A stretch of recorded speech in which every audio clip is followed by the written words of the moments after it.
The Tao of Self-Confidence, episode 358. Welcome to the Tao of Self-Confidence, where I share stories of amazing women who have discovered their inner journey to self-confidence. Visit our website at thetaoofselfconfidence.com. Your inner journey to self-confidence awaits. Well, hello friend. Welcome to the Tao of Self-Confidence, where I share stories of amazing women who have discovered their inner journey to self-confidence. I'm your host today, Sheena Yap Chan, and today I have a phenomenal lady on the show today. She is the host of the Art of Living podcast, and I'm just really excited to have her on and share her story with us today. So without further ado, I'm going to introduce you to Jacqueline Boylhart. Jacqueline, how are you today? Maybe you can fill in a little bit more about yourself to our listeners. Yeah, hi. Thank you so much for having me. So I have a podcast, The Art of Living, and I am formerly a teacher. I taught algebra for 7 years, and I worked in charter schools. And right now I'm transitioning out of the public school system, and I'm going to be a full-time entrepreneur, which I'm really excited about. I've been doing a lot of odd jobs here and there, just trying to discover, who I am, what gifts I have to contribute on this earth. And I'm just really excited to start a new journey and chapter in my life.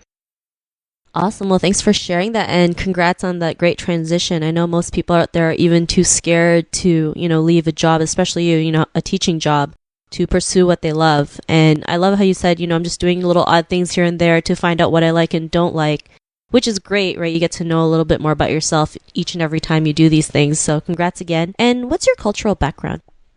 So I am half Filipino and I am half Caucasian. My Caucasian half is French and German and Scandinavian. So a mix of a lot of different things. Awesome. Well, thanks for sharing that. And Jacqueline, what would be your favorite self-confidence quote? I really like just do it, because I get so caught up in being such a perfectionist at times, and I always just have to remind myself, just rip off the Band-Aid and just do it. So it's something that's really motivating to me and helps me take action in my life. Thanks for sharing that quote.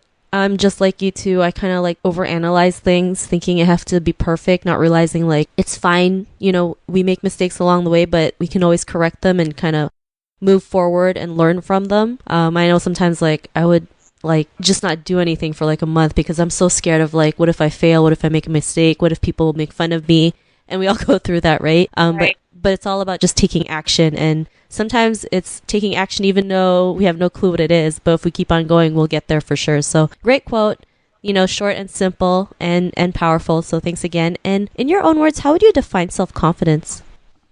I think self-confidence is really being true to the gifts, talents, and abilities that were placed in you when you were born into this earth. And I think a lot of times, going through the school system or just growing up, our gifts and talents are kind of buried underneath a lot of life experience. And it took me 29, 30 years to just stop and think okay, I want to unearth all of this stuff that has been buried underneath my life for 30 years. And just to be able to walk in your purpose is really freeing and just, to me, define self-confidence. Thanks for sharing that. And I love how you mentioned, to walk in your purpose, because a lot of people are still afraid, right? They're afraid of the unknown, not knowing the unknown can be the greatest thing ever. And yeah, sometimes going in the school system, we do get buried in our gifts, in our talents, because we're pretty much taught one certain way, kind of just get good grades, go to a good college or university, get a high grade, get an MBA, and work for the rest of your life, right? I mean, most schools don't teach about personal development or entrepreneurship or, saying there's a different way, right? There's another path we can take. So I really love that you mentioned that. And what was your life like before your discovery of self-confidence? Yeah, so it's funny how you relate back to the school thing, because, I always did rather well in school and it came, relatively easy to me. So I got the high marks, and once I finished high school, I was okay, well, I'm going to go to college. And then once I was in college, I was okay, I'm going to go to graduate school. And I just kept chasing degree after degree. This is so crazy, but I ended up applying for every single graduate school. I took the MCAT, I took the LSAT, I took the GRE, I took the GMAT. And I got accepted into all these schools, but it was so crazy because as soon as I would like put down my deposit or have the intent to put down my deposit, something inside me would like be like, no, this isn't quite it. And so before I was just to the outside world, I probably looked very focused and ambitious, but on the inside, I was really broken and confused and didn't know really what to do. Thanks for sharing that. And it's crazy how, we try to chase these labels, right? Getting the MBA, getting the valedictorian, whatever it is, because we feel like we're not accepted by society unless we have these names, not realizing like we don't have to, impress anybody. We just have to learn to work on ourselves and figure out what we want. And, it's kind of like you with working an office job, like, on paper it looked good, but like I'd be sitting at my desk, like my little mini cubicle or 3-wall cubicle, whatever you call it, thinking like there has to be more than life than just working a job 9 to 5, right? Like there has to be something more out there. And, like what was that breaking point or aha moment in your life when you realized like you can break free from that and, live your own life? Right. So I think when I realized that getting another degree, I didn't want to sit in school again because I was thinking to myself, well, I know I should get this other degree. That was one half of me, but the other half of me just didn't want to sit in school. I felt so restricted and so just isolated from my true self. And it was really last summer when I took the MCAT and I was about to apply to med school. And I was like, why am I doing this? I would much rather be blogging or podcasting or like doing my own thing. And I really came to the realization that I don't need a degree to define who I am. I just need to define myself on my own terms because everything's already inside of me, which was a huge leap. And it was definitely really, really scary and still scary to this day. But like I said before, I just got to do it because the alternative, I just can't live with the alternative. Thanks for sharing that aha moment. And, it's crazy, growing up as an Asian child, we're always programmed to do well in school, get all these degrees, these diplomas, these names, these labels, not realizing like it really makes us miserable, right? Because we feel like we're doing this for someone else and not for ourselves. And like you probably realize like, why do you keep on going, chasing degree after degree after degree? Like, where does it go after that, right? And I'm glad you're able to realize you can go out there and do your own thing. And because of that, what's your life been like now?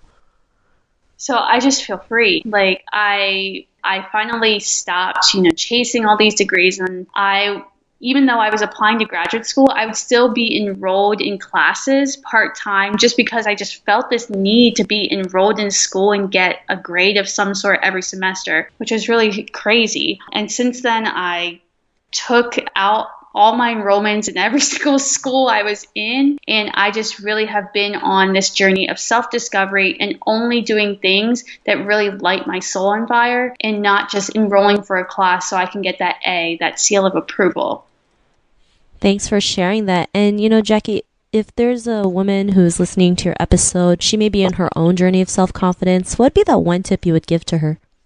The one tip I would give to her is to really get quiet and listen to what is being whispered to her, because I really believe that all of us deep down inside truly know what we're supposed to do, but it gets buried underneath expectation or fear. And I just really challenge you to get quiet and to listen to that voice and just take one step. You don't have to take all 10, 20, 100 steps. Just take one little step today that inches you closer to answering that call.